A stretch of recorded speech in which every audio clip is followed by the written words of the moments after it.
Miscellaneous exercise of chapter 10 question number 8 if A B C D ये मुझे दिए हुए vectors find scalar alpha beta gamma such that D equal to this. तो D मुझे दिया है alpha A plus beta B vector plus gamma C vector. यहाँ पे वैल्यूज़ डाल दो। डी की वैल्यू है मेरे पास 3i plus 2j plus 5k alpha into A vector i minus j plus k plus beta into B vector i plus 3j minus k plus gamma into C minus 2i plus j minus 3k। तो आई के coefficient आपने separate कर लेने हैं। ये आ जाएगा 2 alpha plus beta minus 2 gamma I cap minus alpha plus 3 beta plus gamma into J cap alpha minus beta minus 3 gamma minus sign है के कैप। तो निकालना क्या इसमें हमें अल्फ़ा बीटा गामा निकालने हैं। तो जब इस साइड भी मेरे पास ये वेक्टर पड़ा है 3i plus 2j plus 5k ये इक्वल है। तो i का कॉफिशेंट i के इक्वल होगा। 3 इक्वेशनें बनेंगी यहाँ से 2 alpha plus beta minus 2 gamma is equal to 3 minus alpha plus 3 beta plus gamma is equal to 2। ये आ गया जे का कॉफिशेंट। उसके बाद के का है alpha minus beta minus 3 gamma is equal to 5 1 2 3। अब तीनों इक्वेशंस को सॉल्व करके इन तीनों को सॉल्व करके अल्फ़ा बीटा गामा निकालना है। तो वो आप निकाल लेना। अल्फ़ा की वैल्यू आ जाएगी -3/2 beta is equal to 1 and gamma is equal to -5/2। ठीक है, पहले 2 इक्वेशन सॉल्व कर लेना, उसके बाद ये तीसरी। Question number 9 find the position vector of a point R which divides the line joining 2 points P 2a plus b and Q a minus 3b externally in the ratio 1:2. Also show that P is the middle point of the line segment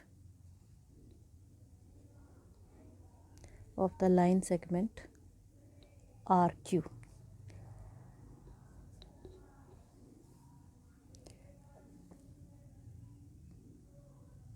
तो ये मैंने ले लिया line segment R Q और यहाँ पे मैंने ले लिया ये पी। तो क्वेश्चन क्या है मेरा, फाइंड द एक्सटर्नल पूछा ना इसलिए मैंने इसको बाहर रखा है। Find the position vector of a point R which divides the line joining the 2 points P. इसके कोऑर्डिनेटेड पोजीशन वेक्टर है ये 2a प्लस बी और इसका पोजीशन वेक्टर है ये a माइनस 3b। Externally in the ratio 1:2 की रेशो में ये डिवाइड कर रहा है। ऑल्सो शो दैट कि P is the middle point of line segment R Q. 2 चीज़ें शो करनी है। इसका पोजीशन वेक्टर मैंने R मान लिया। लेट पोजीशन पूरा लिख लो, position vector of point R is R vector और रेशो मुझे दी है as point R divides externally the line segment PQ in the ratio 1:2 in the ratio 1:2। तो R के हम निकाल लेंगे सेक्शन फॉर्मूले से, एक्सटर्नल डिवीज़न से। वो क्या आएंगे मेरे पास 1:2 रेशो, ये ले ली मैंने 1 इंटू ए माइनस 3b, और एक्सटर्नल डिवीज़न है इसलिए बीच में माइनस साइन आएगा, 2 into 2a plus b upon, और नीचे आ गया मेरे पास 1 माइनस 2। ठीक है, ये रेशो मैंने लिख दी, ये 1:2 नहीं, आर बाहर है आपके पास। ठीक है, तो ये मैंने सिर्फ सेक्शन फॉर्मूला लगाने के लिए लिखा है कि 1 से हम इधर मल्टीप्लाई करेंगे, 2 से इधर मल्टीप्लाई करेंगे। इसको सॉल्व कर लो, ये आ गया -3a माइनस 5b अपॉन -1, तो आर वेक्टर आ गया 3a माइनस 5b, प्लस हो जाएगा, माइनस साइन ऊपर से कॉमन आके कट गया। अब मिड पॉइंट भी निकालना था, also mid point of R Q, mid point of R Q is equal to, वो क्या होगा, आर अब मेरे पास आ चुका है, ये है 3a प्लस 5b, और क्यू a माइनस 3b है, डिवाइडेड बाई 2। ये मिड पॉइंट का formula x1 plus x2 divided by 2, ये आ गया 4a plus 2b upon 2 which is equal to 2a plus b, और ये p ही था which is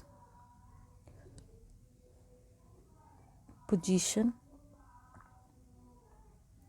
vector of p। तो therefore p is mid point of R Q, ये इसमें शो करना था। Question number 10, the two adjacent sides of a parallelogram are 2i minus 4j plus 5k and I minus 2j minus 3k. Find the unit vector parallel to its diagonal. Find the unit vector parallel to its diagonal. Also find its area.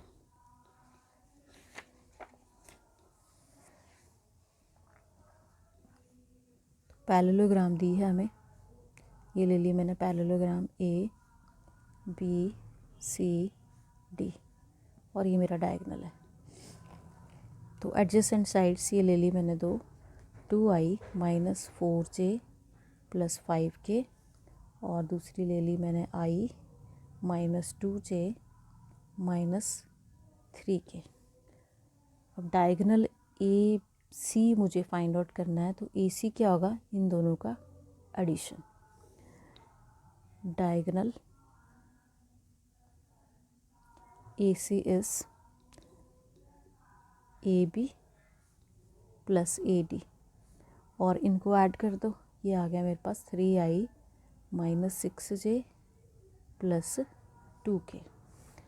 To adjacent sides दी थी, find a unit vector parallel to its diagonal, इसलिए हमने diagonal निकाला यहाँ पे। अब इसका magnitude निकाल लो, तो मैग्नीट्यूड आ जाएगा 36 plus 4 under root which is equal to, ये बनेगा 49 and equal to 7। Therefore unit vector parallel to diagonal AC, वो क्या होगा, AC divided by its magnitude.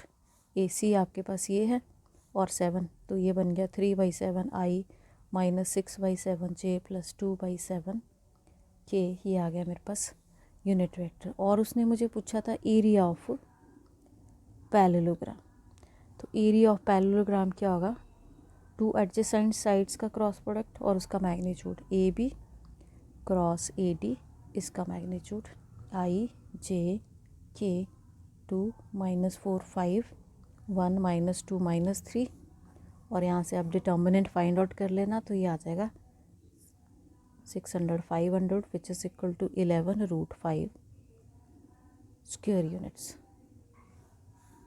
क्योंकि ये किया हुआ हमने पहले भी। Question number 14, show that the direction cosines of a vector equally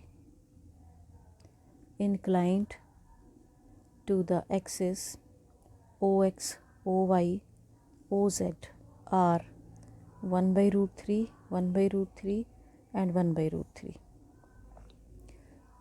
तो ये किया हुआ क्वेश्चन, अल्फ़ा मान लेते हैं कि एंगल बना रहा है. Late alpha be the angle made by a vector with OX, OY and OZ. LMN में डायरेक्शन को साइंस ले लेती हूँ. तो L क्या होगा, कॉस अल्फ़ा. किया हुआ इसलिए मैं शॉर्ट में करवा रही हूँ. M cos alpha, angle same है. N भी कॉस अल्फ़ा. और मेरे पास एक रिज़ल्ट था L square plus M square plus N square is equal to 1. यहाँ पे जब वैल्यू डालोगे ये बनेगा 3 cos square alpha is equal to 1, cos alpha is equal to 1 by root 3. तो therefore L M N तीनों ही क्या आ गए, ये आ गए मेरे पास 1 बाई रूट 3. यही शो करना था मुझे. Show that direction cosine of a vector equally incline to the axis, वो ये है और वो ये आ गया. That's all.